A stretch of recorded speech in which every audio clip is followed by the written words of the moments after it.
हमने माइक्रोस्कोप पढ़ लिया, कंबाइन या कंपाउंड माइक्रोस्कोप हमने पढ़ लिया। अब हमारे पास जो टॉपिक है वो है एस्ट्रोनॉमिकल टेलीस्कोप। एस्ट्रोनॉमी मतलब क्या होता है?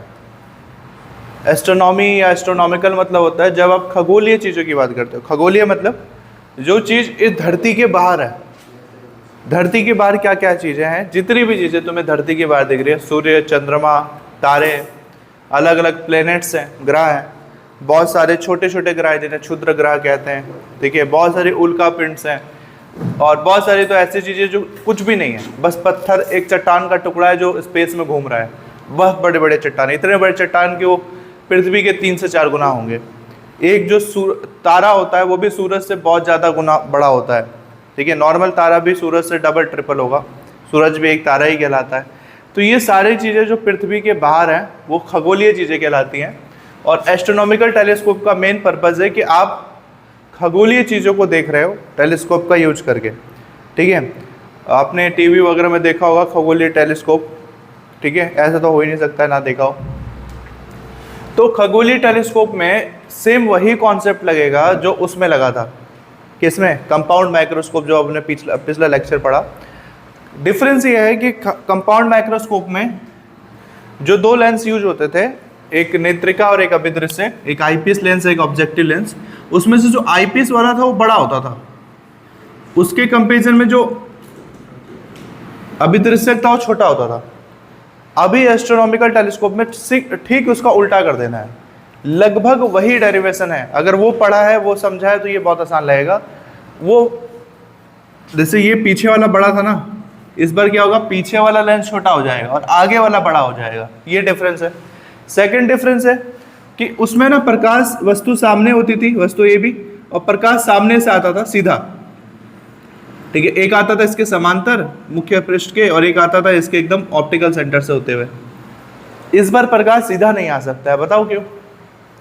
बताओ, या पिछले बार प्रकाश सीधा आता था, इस बार प्रकाश सीधा नहीं आ सकता है, क्यों नहीं आ सकता है सीधा? यस, क्योंकि ये जिस चीज को देख रहा है वो आसमान में है, धरती पे तो है नहीं वो चीज। ये जिस भी चीज को देख रहा है, सपोज ये बहुत दूर स्थित किसी ग्रह को देख रहा है, ठीक है, कोई ग्रह होगा जो हरा रंग का होगा, सपोज कर लो। अब हरा रंग का कौन सा ग्रह होगा पता नहीं, बस सोचो तुमने डिस्कवरी की है इस ग्रह की, तो ये जो भी चीज़ है, इसको, ये आसमान में है ना, तो अगर ये आसमान में, तो सीधी सी बात है, उससे जो प्रकाश आएगी ऊपर से नीचे की तरफ आएगी।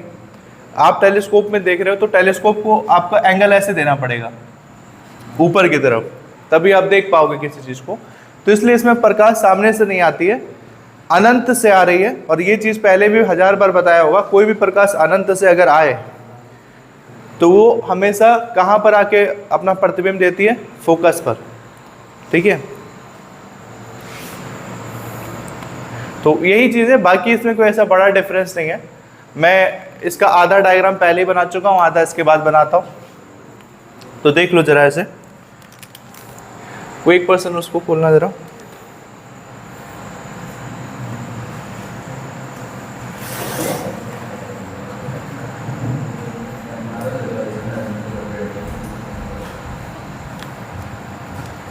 देखो इसे।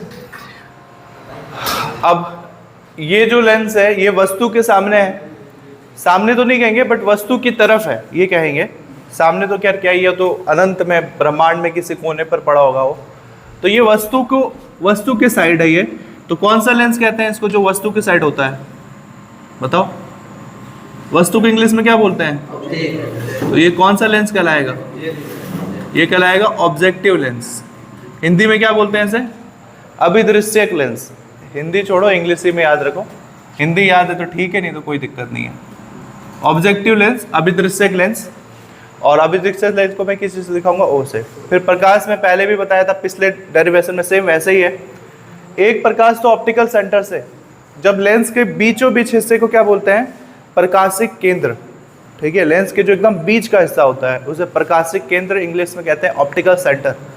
अगर उससे गुजरे उस एक प्रकाश, तो वो कहीं पे भी भटके बिना, डेविएट हुए बिना वो सीधा निकल जाता है, ठीक है। जैसे ये कोई भी लेंस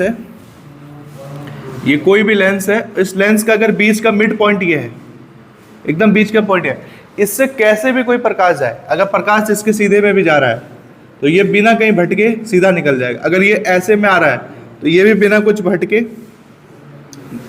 बिना विचलित हुए, होता था ना सघन से विरल में जाएगा तो ये होगा, विरल से सघन में जाएगा तो ये, उसको इससे फर्क ही नहीं पड़ता। अगर ये यहाँ से होकर जा रहा है तो सीधा निकल जाएगा।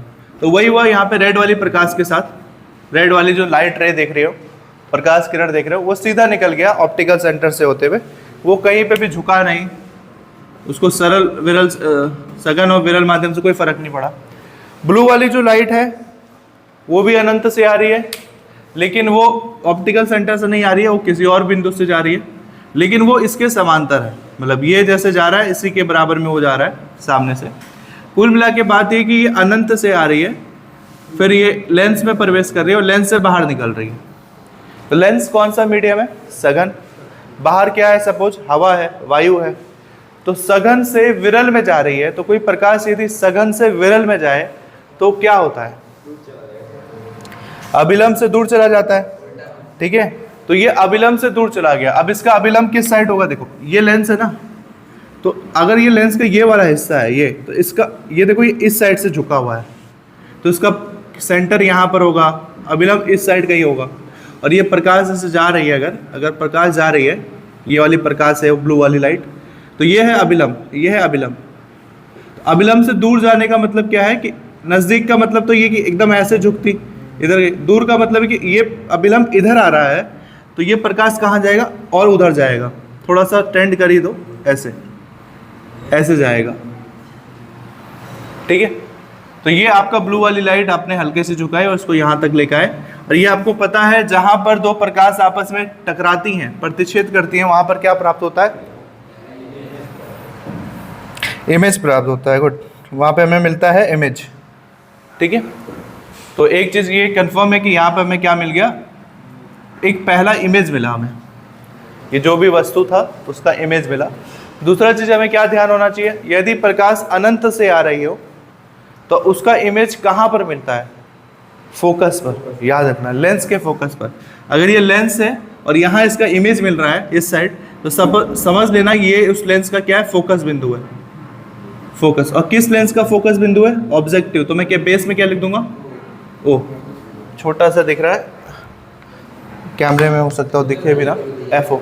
और सिर्फ उस साइड नहीं होगा, लेंस के दो है ना, इस वाले हिस्से के लिए उधर होगा, तो जो ये वाला पृष्ठ है, ये वाला सेकंड वाला, उसके लिए इधर कहीं पर होगा फोकस, उधर इधर कहीं होगा। अब इसकी कहीं जरूरत पड़ती नहीं है मैथमेटिकल डेरिवेशन में, तो हम इसको जिक्र नहीं करते हैं। बट ऐसा नहीं है कि लेंस का सिर्फ एक ही फोकस है, इस लेंस के दो फोकस होंगे। जो ये वाला सरफेस है, ये वाला पहला पृष्ठ है, ये इस दिशा में मुड़ा है तो इसका फोकस इधर हो गया। ये वाला पृष्ठ है, ये ऐसे में मुड़ा है तो इसका फोकस इधर कहीं होगा। बट इस वाले को जो इस साइड होगा उसकी हमें जरूरत नहीं पड़ती, इसलिए हम उसको दिखाते नहीं है। तो अभी तक जो हुआ उसमें समझ में आया, ठीक है। इसका क्या मिल गया हमें? इसका एक प्रतिबिंब मिल गया। ये प्रतिबिंब बना दो AB, ये मिला दो इसको प्रतिबिंब, ये हमें प्रतिबिंब प्राप्त हो गया फोकस पे, ऑब्जेक्टिव लेंस के फोकस पे। प्रतिबिंब का नाम रखोगे कुछ, किसी को भी AB मान लो, ठीक है। अब कैसे माने इसको? AB कुछ भी नाम रख सकते हो, नाम तो रखना ही है हमें।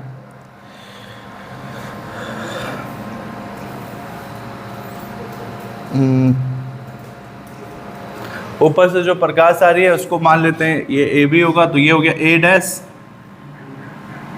और एक प्रकाश मैं कहता हूँ चुपचाप अपना सीधा काम करता है, चुपचाप आगे बढ़ता रहता है, तो ये इधर हो गया वो प्रकाश B', ठीक है। अब वस्तु में कहाँ AB है उससे तो फर्क नहीं पड़ेगा, वो बहुत दूर से आ रहा है ना, उसकी तुम हाइट नापोगे, बहुत दूर से आ रहा है। तो ये कौन सी बिंदु थी? फोकस बिंदु थी। अच्छा, ये दूरी मैं दिखा देता हूँ डायरेक्ट। इस दूरी को किस चीज़ से दिखाएंगे? देखो ये प्रतिबिंब है ना, तो प्रतिबिंब की लेंस से दूरी को किस चीज़ से दिखाते हैं?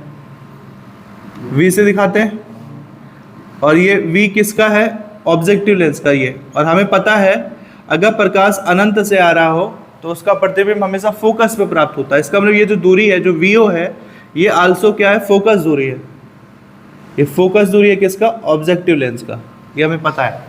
क्योंकि अनंत से आ रहा है, इसका मतलब फोकस पे मिल रहा होगा, इसका मतलब जो प्रतिबिंब की दूरी है वो एक्चुअल में फोकस दूरी होगा।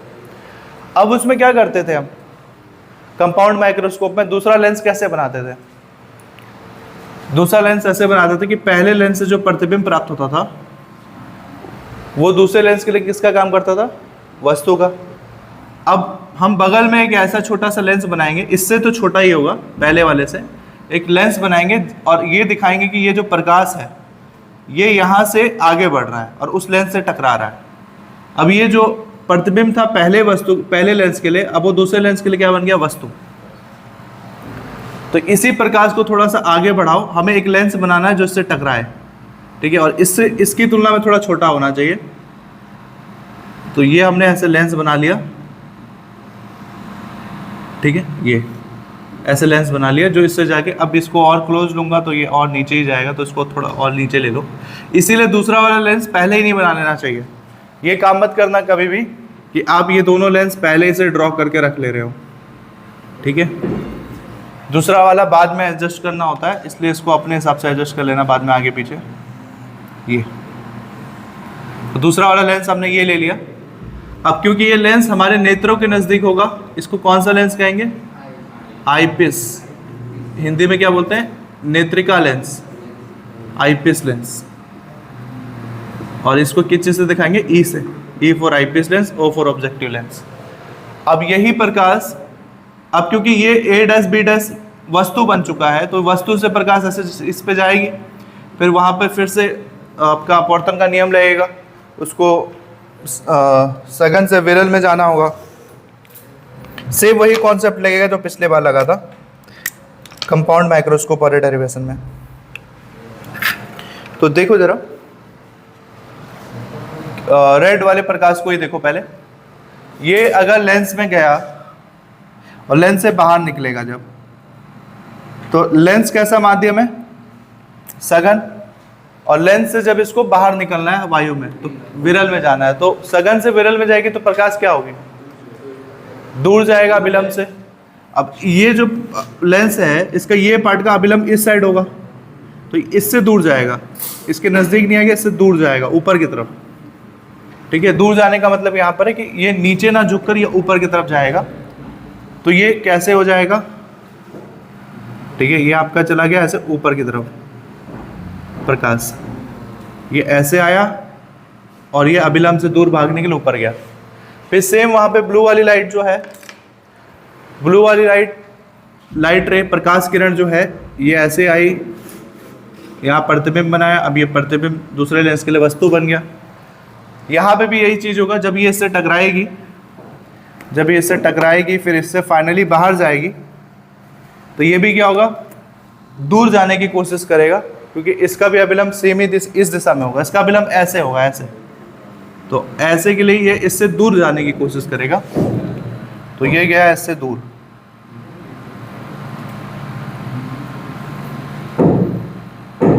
ये गया इससे ऐसे दूर। अब एक चीज़ ध्यान से देखो, ये चीज़ वैसे कंपाउंड माइक्रोस्कोप में भी हो चुका है। वो जो रेड और ब्लू वाली लाइट है, जो फाइनल लाइट दिख रही है, क्या लगता है वो समय के साथ कभी मिलेगी? आप देखो धीरे धीरे इनके बीच का डिस्टेंस बढ़ता ही जा रहा है, जबकि हमें पता है कि हम जब टेलीस्कोप में कुछ देखते हैं तो हमें बड़ा प्रतिबिंब प्राप्त होता है। तो हमें तो पता है कि प्रतिबिंब मिल रहा है, और प्रतिबिंब सिर्फ तब मिलता है जब प्रकाश आपस में टकराती हैं। तो प्रकाश ऐसे तो नहीं टकरा रही हैं, तो अगर प्रकाश सीधा नहीं टकराता होगा तो इसका मतलब उस प्रकाश का क्या है, कैसे टकराएगा? पीछे की तरह जब उसको लेंगे आभासी। ये पीछे के लास्ट के 3 डेरिवेशन में हो चुका है लेंस के, ठीक है, जिसमें भी लेंस आया होगा। अब ये चौथा डेरिवेशन जिसमें यही कॉन्सेप्ट लग रहा है कि प्रकाश अगर सीधा नहीं, इतना तो पता है कि प्रतिबिंब बना, बट प्रतिबिंब बना कैसे? सीधा तो बनता हुआ नहीं दिख रहा है, कहीं टकराएगा नहीं। इसका मतलब वो प्रकाश को पीछे की तरफ ड्रॉ करना पड़ेगा हमें, और पीछे की तरफ वो जहाँ टकराएंगे वहाँ हम कह देंगे कि वहाँ प्रतिबिंब बना है, सॉरी वहाँ पर आपका क्या होगा? प्रकाश, हाँ प्रतिबिंब बना, वही तो कहेंगे जहाँ पे प्रकाश टकराएंगे। तो उसी लाइट को आप पीछे की तरफ ड्रॉ करो। इसके कॉन्सेप्ट पे ध्यान दो, ये एकदम वैसे ही लग रहा होगा कंपाउंड माइक्रोस्कोप की तरफ, बस लेंस की साइज एक बड़ा एक छोटा, जो आगे है उसको पीछे होना था, जो पीछे था वो आगे होना था, बाकी पूरा कॉन्सेप्ट वैसे ही है। अब क्योंकि ये लाइट मैं पीछे की तरफ लेके आऊँगा तो मुझे ये जगह खाली चाहिए, हटा दे रहा हूँ। जरूरत पड़ेगी तो लेंस को भी थोड़ा सा छोटा कर दूंगा ताकि इस पर टकराए ना। तो पीछे लेके आओ आपका ये लाइट जो है, ये ब्लू वाली लाइट पीछे लेके आओ। सेम जिस एंगल पर ये है उसी एंगल से इसको आभासी लाइन कहते हैं, इसको ऐसे पीछे लेके आना। और ये क्योंकि मैं सीधी लाइन भी खींच सकता हूँ ऐसे तो अपने हाथ में डॉट डॉट करना, ये ठीक है। और सेम ऐसे ही जो रेड वाली लाइट है उसको भी पीछे लेके आओ, देखते हैं कहाँ टकराता है, ठीक है। जहाँ तक ये जाएगा वहाँ तक खींचना पड़ेगा आपको, नहीं टकरा रहा हो तो जहाँ तक टकरा रहा होगा वहीं तक ड्रॉ करो।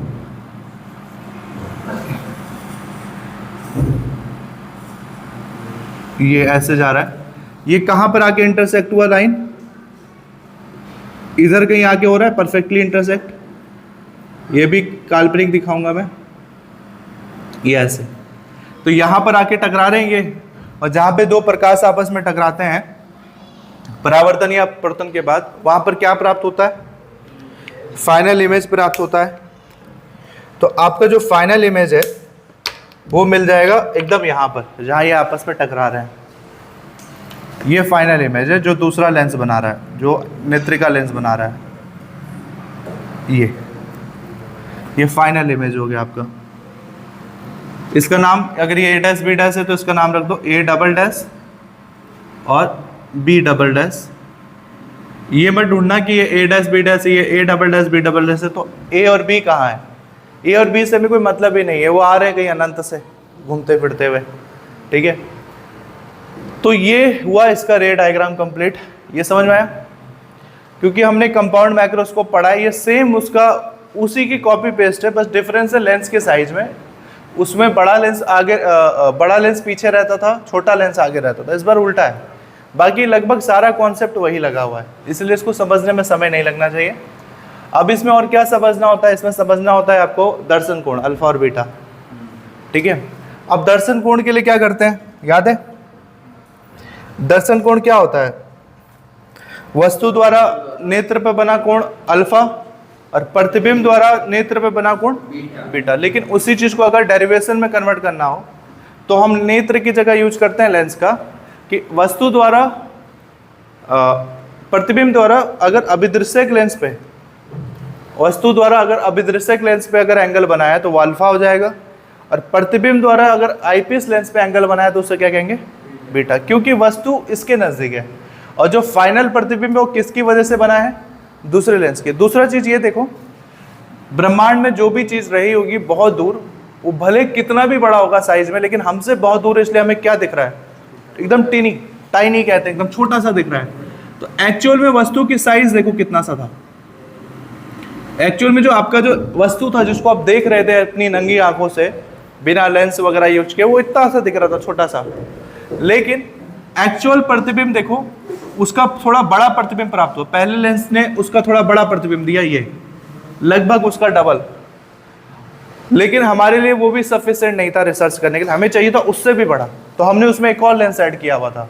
तो इस वस्तु का प्रतिबिंब ये बना, और इसका भी बड़ा प्रतिबिंब क्या बना, A" B'। तो देखो वस्तु कितनी छोटी सी थी, लेकिन उस दूरदर्शी ने जो टेलीस्कोप है उसने उसका कितना बड़ा प्रतिबिंब बना के दिया, ऑलमोस्ट उसका 3 गुना या 4 गुना होगा, ठीक है। और वो जितना पीछे जाता रहता, अगर ये प्रकाश एकदम पीछे आके टकराता ना तो एकदम नीचे आके कहीं टकराता, तो जितना नीचे आके टकराता सोचते उतना ऊंचा प्रतिबिंब प्राप्त होता। ऊंचा मतलब बड़ा, आवर्धित कहते हैं इसको। छोटा, इतना छोटा सा वस्तु और प्रतिबिंब देखो कितना बड़ा प्राप्त हुआ है, इसीलिए हम टेलीस्कोप का यूज करते हैं। ओके, अच्छा लेंस के लिए मैं उसके लिए कह रहा था, एंगल के लिए, अल्फा बीटा के लिए। तो अल्फा तो क्या होता है, अल्फा है वस्तु, ये वस्तु है हमारे लिए जिसको भी हम देख रहे हैं, वस्तु और अभिदृश्यक लेंस के बीच बनने वाला कोण। तो ये कोण क्या कहलाएगा, अल्फा। एकदम छोटा सा ये एंगल दिख रहा है, तो जैसे ये अल्फा है वैसे ये वाला एंगल भी क्या कहलाएगा, अल्फा। अब ये छोटा सा, इसको कैसे दिखाऊं मैं, तीर के निशान से ऐसे कर देते हैं, ये हो गया अल्फा। ये एंगल एकदम छोटा सा यहाँ दिख रहा है, क्यों एंगल क्या कहते हैं इसे मैथ में, शीर्षाभिमुख कोण। मुझे सच में याद नहीं है कि उसे मैथमेटिक्स में क्या कहते हैं, लेकिन इतना पता है कि जब समान बेस है, मतलब आधार समान है और रेखा भी समान है और रेखा बिना विचलित हुए सीधा जा रही है, तो इसका मतलब जो एंगल वो ऊपर बना रही है तो वही एंगल नीचे भी बना रही होगी। ठीक है, जब वो कहीं गई ही नहीं है, भटकी नहीं है। तो ये हो गया अल्फा। बीटा के लिए क्या करते थे हम? बीटा क्या होता है? प्रतिबिंब द्वारा नेत्रिका पर बना जो कोण होता है या नेत्र पे बना कोण होता है। तो प्रतिबिंब ये है फाइनल प्रतिबिंब, तो इसके द्वारा नेत्रिका पे, तो दोनों को कनेक्ट कर दो आपस में, तो जो वहाँ पे एंगल बनेगा बेस के साथ, उस मुख्य पृष्ठ के साथ, वही कहलाएगा आपका बीटा। ये तो पिछले डेरिवेशन में भी हुआ था, सब कुछ करके हमने लास्ट में इसको कनेक्ट किया था। एक्चुअल में ये कनेक्ट नहीं भी करोगे फिर भी वो प्रतिबिंब बनाएगा। ये बस हम मैथमेटिकल सॉल्यूशन के लिए इसको कनेक्ट करते हैं, बाकी इसका कोई ज़्यादा रोल है नहीं, बट हाँ सॉल्व करने के लिए ज़रूरी है मैथमेटिकली इसको। तो ये भी काल्पनिक रेखा होती है जिसको हम मैथमेटिकली सॉल्व करने के लिए करते हैं बस। तो ये जो एंगल है, ये एंगल क्या कहलाएगा? ये एंगल कहलाएगा बीटा। एकदम छोटा सा दिख रहा होगा, ध्यान रखना, ये एंगल बीटा है, एकदम छोटा सा एंगल। या फिर इसको थोड़ा अलग से बड़ा करके दिखाना है तो मैं दिखा देता हूँ। ये एंगल है आपका बीटा। जैसे पिछले डेरिवेशन में भी मैंने कहा था, जो ए डैश है, एकदम परफेक्ट डायग्राम अगर बनता है तो उसमें जो ए डैश होता है, ये जो लाइन होती है ग्रीन वाली, ये एकदम ए डैश पे कनेक्ट करती है। तो हमारी जनरली नहीं करेगी, मतलब हो सकता है किसी का कर भी दे, वो तुक्के की बात है। तो मान के चलेंगे कि ये जो पॉइंट है और ये जो पॉइंट है, ये दोनों एकदम नज़दीक नज़दीक है। तो मान के चलेंगे कि वो दोनों पॉइंट को हम क्या कह देते हैं? ए डैश। मतलब इसको भी आप चाहो तो ए डैश बोल सकते हो और जरूरत पड़ने पे इसको भी ए डैश कह सकते हैं, क्योंकि बहुत क्लोज है। जब एकदम नाप तोल करके परफेक्ट डायग्राम बनाओगे ना, तब जाकर ये ग्रीन वाली लाइन इस लाइन से टच हो जाती है या उसके एकदम लगभग नज़दीक रहती है। हो सकता है कॉपी भी बनाओ तो एकदम चिपक करके आए। परफेक्ट स्किल से नाप नाप के बनाना पड़ेगा, उतना समय होगा नहीं पेपर में तुम्हारे पास। अब समझ में आ गया सब कुछ? अब दूरियों पे आओ। दूरियां नापना है, ठीक है। तो दूरियां नापने के लिए हम यूज कर लेते हैं। तो कौन सी दूरी होती है? वस्तु की दूरी लेंस से और एक प्रतिबिंब की दूरी लेंस से। तो उसमें दो लेंस है, तो दो बार करना पड़ेगा यही काम। तो ऑब्जेक्टिव लेंस के लिए देखो वस्तु क्या है, तो वस्तु की दूरी लेंस से नाप सकते हो। ब्रह्मांड में कहीं तारा रखा है, कौन सा स्केल लेके बैठोगे उसको नापने के लिए? तो ये पॉसिबल नहीं है, प्रैक्टिकली तो ये पॉसिबल नहीं है। तो इसमें हम डायरेक्ट यू ओ की वैल्यू नहीं निकाल सकते, जब जरूरत पड़ेगी तब हम उसको अनंत मान लेंगे, ठीक है। तो इसमें वस्तु की दूरी लेंस से तो नहीं नाप सकते हैं, लेकिन लेंस की दूरी प्रतिबिंब से नाप सकते हैं। तो ऑब्जेक्टिव लेंस का प्रतिबिंब कौन सा बना था? ये बना था ए डैश बी डैश। और क्या बोला था? अगर प्रकाश अनंत से आ रही हो तो उसका प्रतिबिंब हमेशा कहाँ बनता है? फोकस पे। इसका मतलब ये जो प्रतिबिंब है ये इस ऑब्जेक्टिव लेंस के फोकस पे बन रहा है। तो इसके एकदम नीचे लिख देता हूँ मैं, ये इसके सामने से एक लाइन ड्रॉ कर लूँ, ये हो गया आपका। और ये क्या शो कर रहा है? ये एक्चुअल में प्रतिबिंब की दूरी है, तो प्रतिबिंब को V से दिखाते हैं। और हमें पता है ये जो प्रतिबिंब की दूरी है एक्चुअल में फोकस पे प्राप्त हो रहा है, तो फोकस को किस चीज़ दिखाते हैं? F से। तो आप इसको डायरेक्ट FO भी कह सकते हो, क्योंकि ये प्रतिबिंब की दूरी है वो फोकस पे प्राप्त हो रहा है। अब वस्तु पे, उस पे आ जाओ, नेत्रिका लेंस पे, आईपीएस पे। आईपीएस के लिए वस्तु कौन है? जो ऑब्जेक्टिव के लिए प्रतिबिंब था। तो A dash B dash IPS lens के लिए वस्तु है। तो इसकी जो दूरी होगी, वस्तु की दूरी को किस चीज से दिखाते हैं? यू से। तो ये एक छोटा सा आपको दूरी दिख रहा होगा, तो ये दिखा दिया यू से। और क्योंकि आईपीएस लेंस का, इसलिए इसको किस चीज से दिखाओगे? यूई। वैसे ही आईपीएस लेंस के लिए प्रतिबिंब कौन है?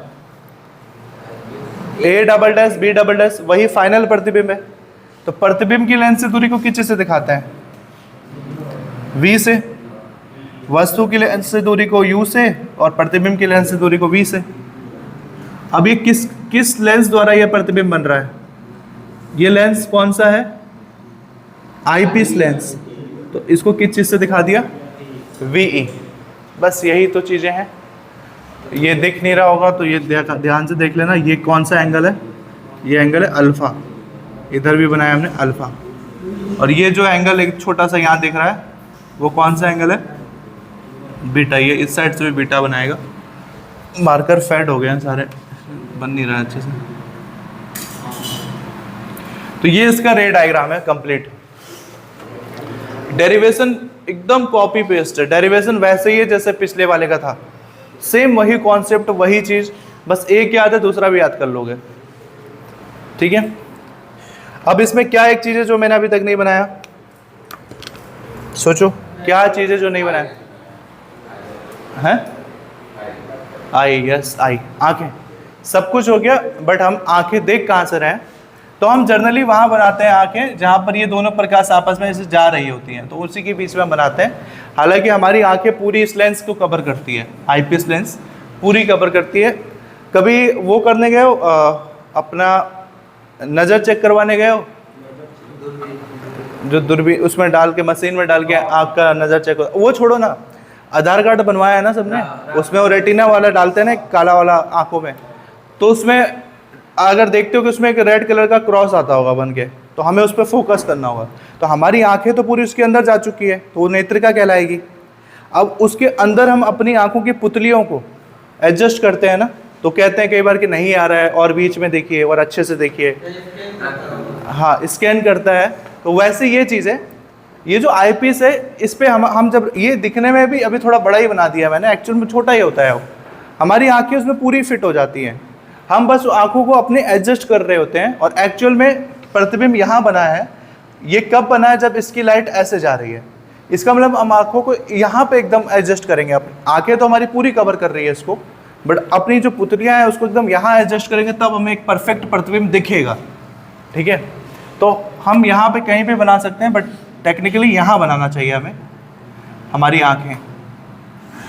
तो एक सुंदर सी आँखें बना लो। क्यों सुंदर बनाना है ये बताओ? नहीं नहीं नहीं, क्योंकि यही तुम्हारा फ्यूचर डिसाइड करेगा।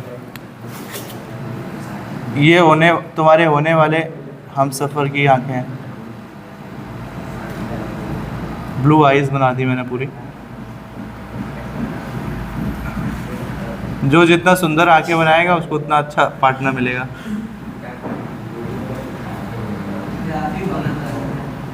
अब देखते हैं सबसे सुंदर आंखें किसकी बनेगी, किसके पार्टनर की आंखें सबसे सुंदर होगी। ठीक है, तो ये हो गया आपका। थोड़ा इसके ऊपर भी आईब्रोज थोड़ा सा दिखा दो, काफ़ी मोटे आईब्रो दिखा दिए मैंने। ओके, तो ये इसका रे डायग्राम है। तो ये फॉर्मूला याद रखना, ये मेरा फॉर्मूला है, वो विद्वान मैं ही हूँ जिसने ये फॉर्मूला दिया था। जितने रिवीजन करोगे बोर्ड में उतने ही परसेंटेज आएगा। कोई फ़र्क नहीं पड़ता है तुम्हारा बैकग्राउंड कैसा है, मतलब तुम पीछे कमज़ोर छात्र रहे हो या फिर पहले से टैलेंटेड हो, रिवीजन नहीं करोगे तो कोई फ़ायदा नहीं है। देखो आगे इसके डेरिवेशन पे आते हैं। तो कोई भी माइक्रोस्कोप हो चाहे टेलीस्कोप हो, हमें निकालना क्या होता है? आवर्धन क्षमता m, और m का क्या फॉर्मूला होता है? Beta upon alpha. तो हम लिख सकते हैं, यहाँ पे एक लैंग्वेज लिखते हैं पहले, प्ले है ना,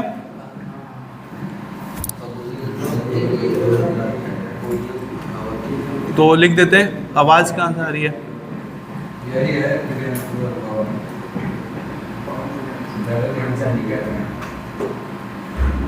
कि कौन सा आवर्धन क्षमता है? एक होता है रेखीय आवर्धन क्षमता, वो दर्पण वगैरह में होता है, ये कोणीय वाला है।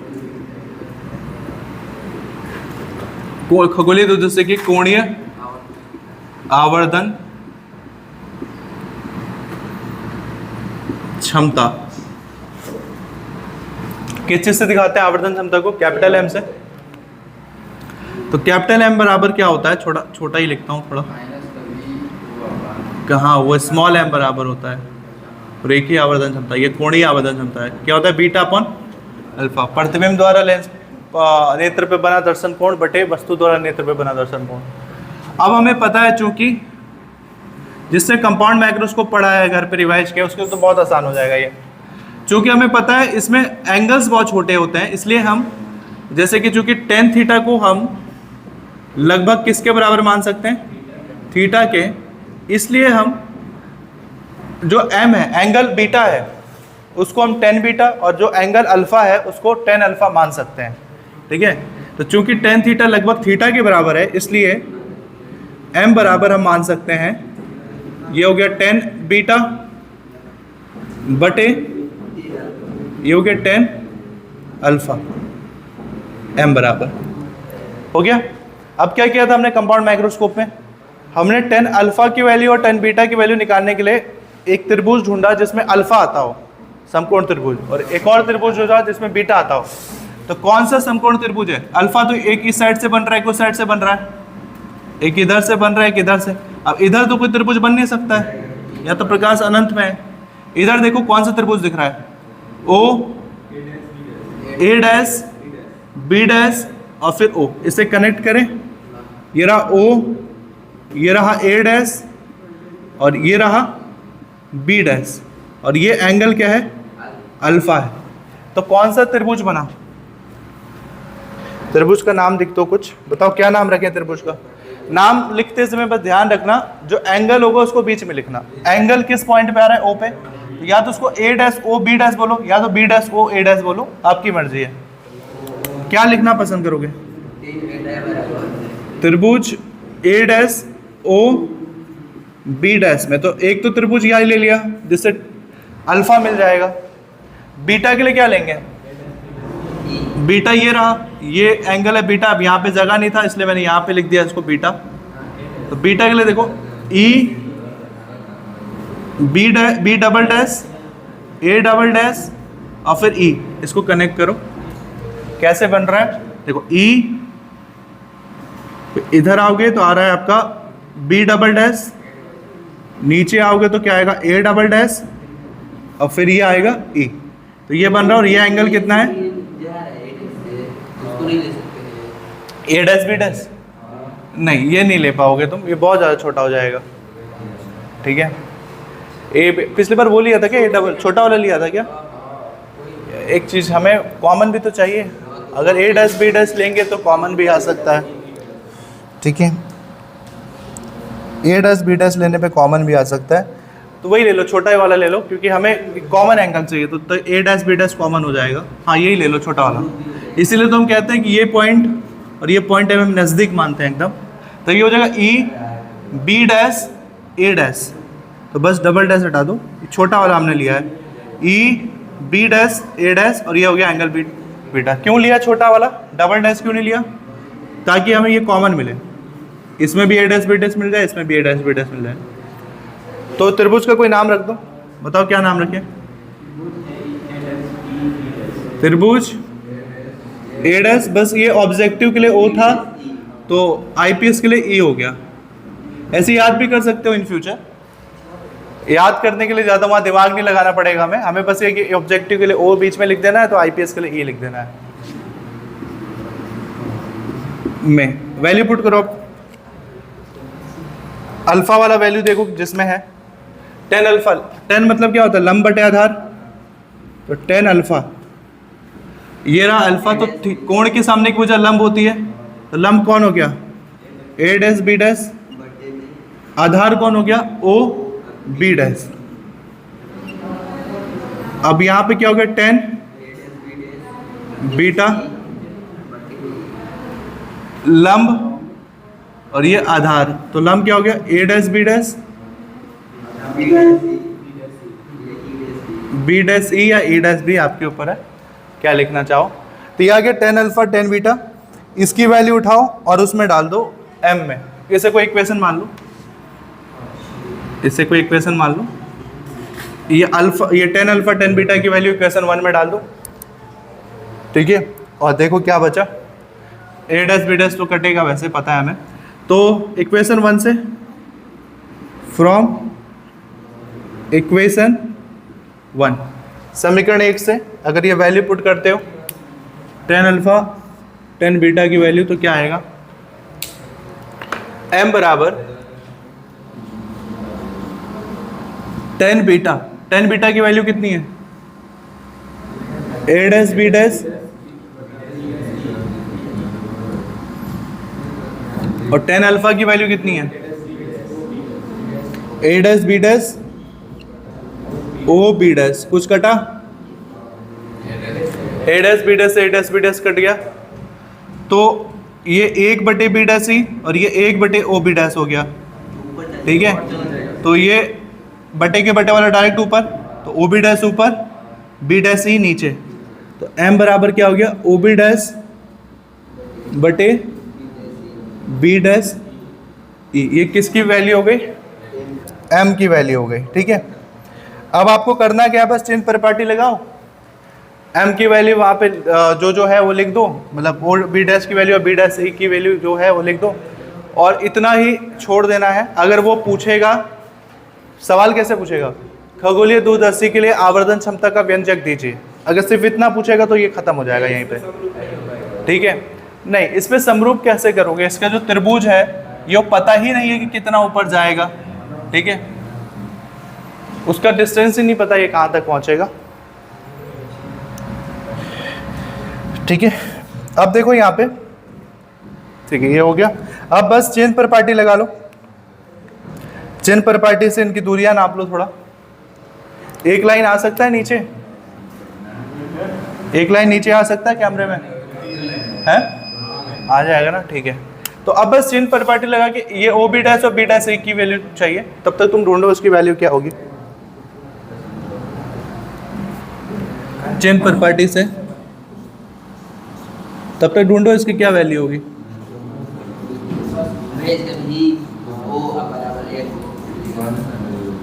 प्लस में माइनस में दोनों, चिन्ह परिपाटी से अगर देखोगे तो किसकी दूरी चाहिए, एक OB' की वैल्यू चाहिए और एक वैल्यू चाहिए हमें B' की। तो OB' कहाँ है, OB' कहाँ है, B', ये OB', तो OB' की तो दूरी हमने नापी हुई है ना, FO। B' क्या था, B' पे ऑब्जेक्टिव लेंस का प्रतिबिंब बना, तो प्रतिबिंब की ऑब्जेक्टिव के बीच की दूरी क्या होगी, B। और अब पता ही अनंत से आ रहा है तो फोकस पे, ये सब तो बता चुका हूँ।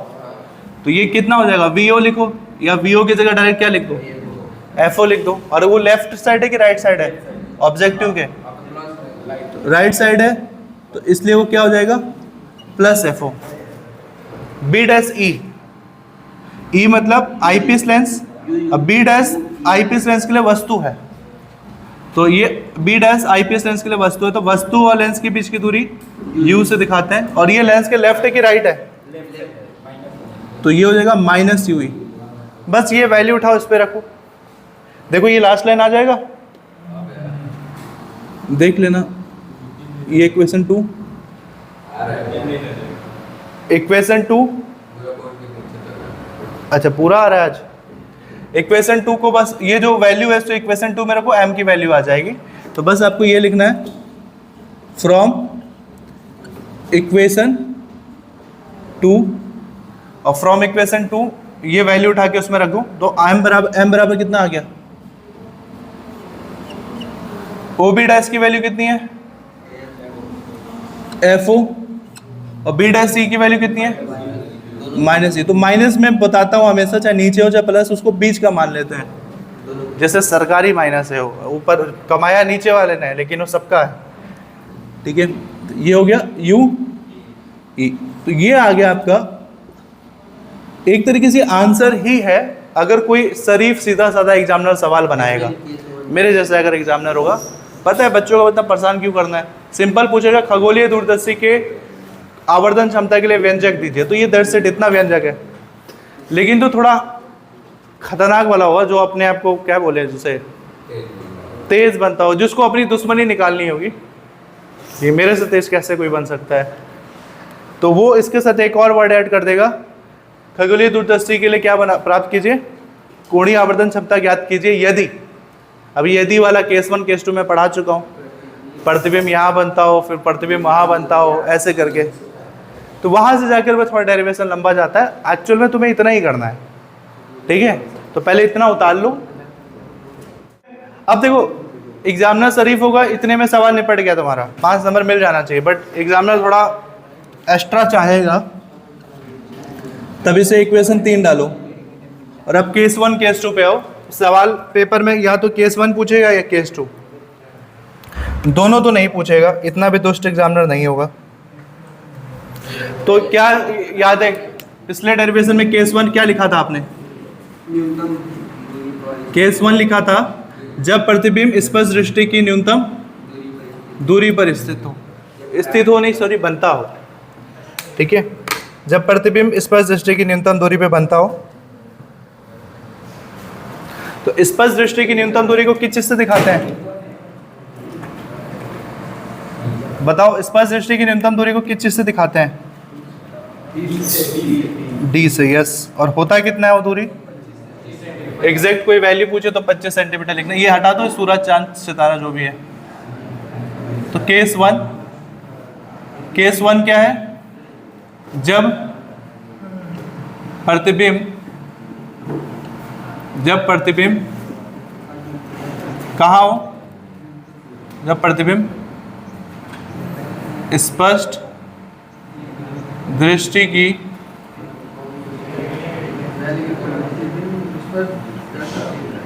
न्यूनतम दूरी पर बनता हो। ठीक है, तो प्रतिबिंब जब स्पर्श दृष्टि की न्यूनतम दूरी पर बनता हो, तो कभी भी सिंपल प्रतिबिंब की बात आ रही है तो फाइनल प्रतिबिंब की बात कर रहा है। तो फाइनल प्रतिबिंब कौन है? A double dash B double dash. तो प्रतिबिंब की लेंस से दूरी को किस चीज से दिखाते हैं? VE से। देखो, फाइनल प्रतिबिंब की आईपीस लेंस से दूरी को किस चीज से दिखाया? VE से। और क्या बोला है इसने कि VE स्पर्श दृष्टि की न्यूनतम दूरी पर बनता है। तो VE को क्या मान लो? V बराबर क्या हो गया? D। और VE लेफ्ट साइड है आईपीस के कि राइट साइड है? तो ये -D हो जाएगा। ठीक है, बस इतना सा चेंज करना है। V की जगह क्या रख देना है? UE। और UE एक्चुअल V की जगह UE, मतलब V हो गया आपका -D।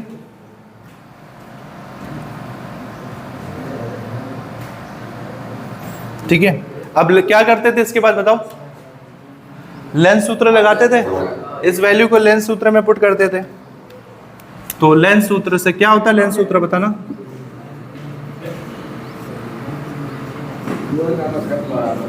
लेंस सूत्र से क्या होता है? लेंस सूत्र 1/f बराबर 1/v माइनस 1/, हाँ क्या बोल रहे हो? UE।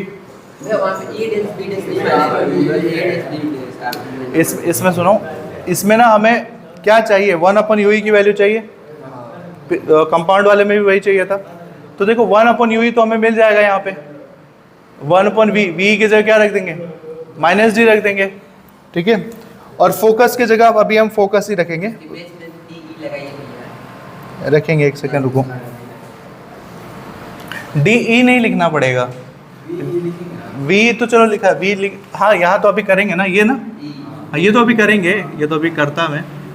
तो ये आईपीएस लेंस के लिए निकाल रहे हैं हम। करना क्या है कि 1/UE की जो वैल्यू वो निकालना है। पिछले बार कंपाउंड में भी वही किया था। वैल्यू रखो जरा, 1/FE को तो एज इट इज रखूं। अब 1/VE कितना हो गया? V की जगह -D इधर आ गया तो क्या हो जाएगा? नहीं, बट ये माइनस में है। अभी सिंपल रखो इसका मान। तो ये -1/D हो गया और ये -1/, अब जगह चेंज कर दो क्योंकि 1/UE की वैल्यू चाहिए। अच्छा, एक और चीज़ है, -1/UE की वैल्यू चाहिए ना, तो माइनस तो यहाँ ऑलरेडी है ही है। तो एक काम करो, -1/D इधर कर दोगे तो ये -1/UE आ गया। तो क्या आ गया? -1/UE बराबर -1/D इधर आ गया तो प्लस हो जाएगा। ये क्या? 1/FE plus 1/D। अब ये क्यों किया? ताकि ये वैल्यू उठाकर हम यहाँ रख सकें। ठीक है, रखोगे तो क्या होगा? अब जैसे इसे इक्वेशन 3 माना था, इससे क्या मान लें? 4। तो फ्रॉम इक्वेशन 3 और 4, इक्वेशन 3 और 4 को अगर पुट करोगे एक दूसरे में, फ्रॉम इक्वेशन 3 एंड 4, तो इक्वेशन 3 क्या है? m बराबर, ध्यान से देखो FO है और -1/u है, तो -1/u की जगह क्या आ जाएगा, ये पूरी वैल्यू, तो ये आ गया, ये पूरी वैल्यू आ गई गुणा में -1/u की जगह, तो ये आ गया 1/fe प्लस 1/, चाहो तो FO का गुणा कर सकते हो अंदर, तो ये हो जाएगा FO/FE प्लस FO/d। इतना क्यों मेहनत करना है, ऑलरेडी ये डेरिवेशन इतना लंबा चला जाता है, तो इसको इतना रखो। पहला केस का आंसर आ गया हमारा। बहुत सारी बुक में ये माइनस में ना, ठीक है। अब केस 2 क्या होता है, जब प्रतिबिंब अनंत पे हो। केस 2 तो अक्सर आसान होता है, अगर एग्जामिनर पूछे भी तो अच्छा होगा कि दूसरा वाला केस पूछे, क्योंकि उसमें वस्तु को अनंत क्या रखते हैं, अनंत पे, तो आपका वस्तु की वैल्यू 1/u की वैल्यू, u की वैल्यू नहीं, वस्तु नहीं, प्रतिबिंब अनंत पर रखेंगे तो v आपका अनंत हो जाएगा, 1/अनंत बराबर 0। ठीक है, तो कहीं जगह है लिखने के लिए, उसमें ज़्यादा जगह नहीं चाहिए, यहीं पे मैं एडजस्ट कर देता हूँ इसको, बस ये निपट जाएगा, यहीं कहीं लिख लेते हैं।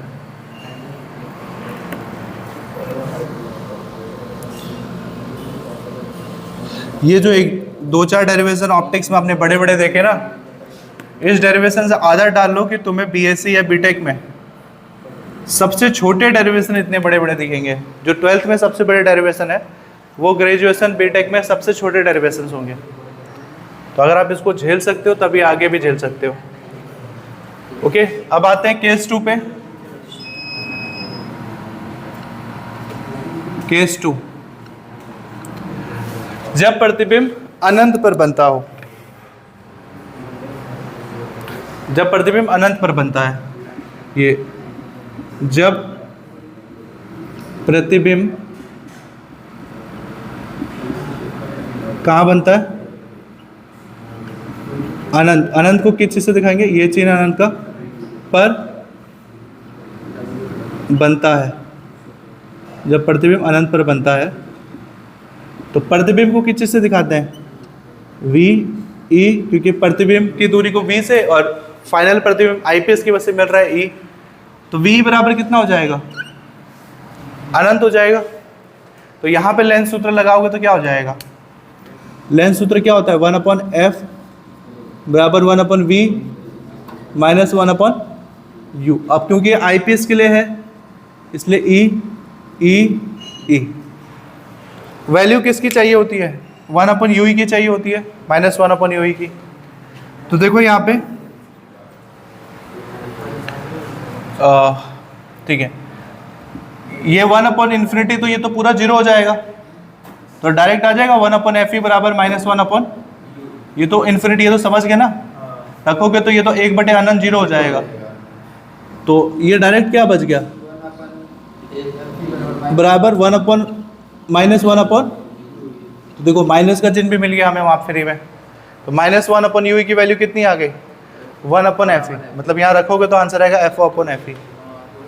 तो इसे कोई इक्वेशन मान लो, इक्वेशन 5 मान लो इसे, तो इक्वेशन 3 और इक्वेशन 5 से अब यहाँ फाइनल आंसर आ गया आपका, फ्रॉम, ये लाइन दिख रहा है लास्ट वाला 3 and 5, बस लास्ट है ऑप्टिक्स, रे ऑप्टिक्स का भी लास्ट डेरिवेशन है। m बराबर, देखो FO की जगह तो FO आ गया, माइनस 1/UE, तो माइनस 1/UE की जगह क्या आ गया, 1/fe, तो इंटू 1/fe। अब इसको इंटू 1/fe लिखो, या सीधा सीधा कर दो ना, FO/fe, ये हो गया FO/fe, ये आ गया इसका फाइनल आंसर।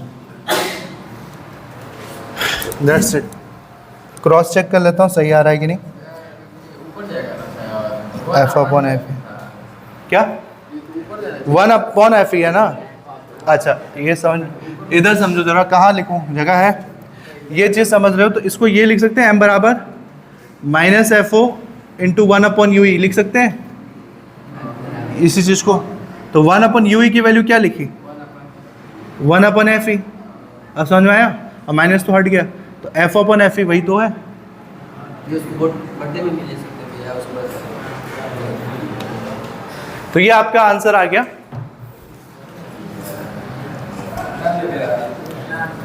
एक लास्ट चीज, एक और चीज मैं बता ही देता हूं, लगे हाथों।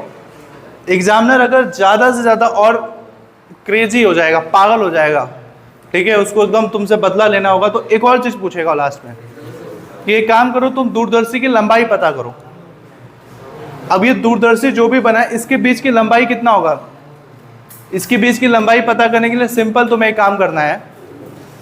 आईपीस लेंस का जो फोकस दूरी है और ऑब्जेक्टिव लेंस का जो फोकस दूरी है, दोनों को जोड़ दो। जोड़ दोगे तो वही लंबाई होगा। कैसे? ऑब्जेक्टिव का लेंस का फोकस दूरी यहां तक पहुंचा और आईपीस लेंस का फोकस दूरी इतना रहेगा, तो दोनों को जोड़ दोगे तब बन गया पूरा लेंस। लेंस दूरबीन एक्चुअल में या दूरदर्शी एक्चुअल में कितना बड़ा होगा? पहले लेंस से दूसरे लेंस के बीच की दूरी। तो पहले लेंस से दूसरे लेंस के बीच की दूरी के लिए क्या करोगे? पहले लेंस की फोकस दूरी और दूसरे लेंस की फोकस दूरी को जोड़ दो, तो तुम्हें पूरा डिस्टेंस मिल जाएगा। तो बस एक लाइन अगर ऐड करना हो लास्ट में, तो बस ये कर लो कि अलग से दूरदर्शी की लंबाई बराबर, एक लाइन ये ऐड कर लेना एक्स्ट्रा, दूरदर्शी की लंबाई बराबर, बस क्या कर दो, पहले वाले की फोकस दूरी और दूसरे वाले की फोकस दूरी ऐड कर दो। पहले की फोकस दूरी क्या हो जाएगी? FO, और दूसरे की फोकस दूरी क्या हो जाएगी?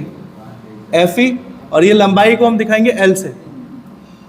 लंबाई L बराबर लेंथ, L फॉर लेंथ, तो L बराबर ये आ गया।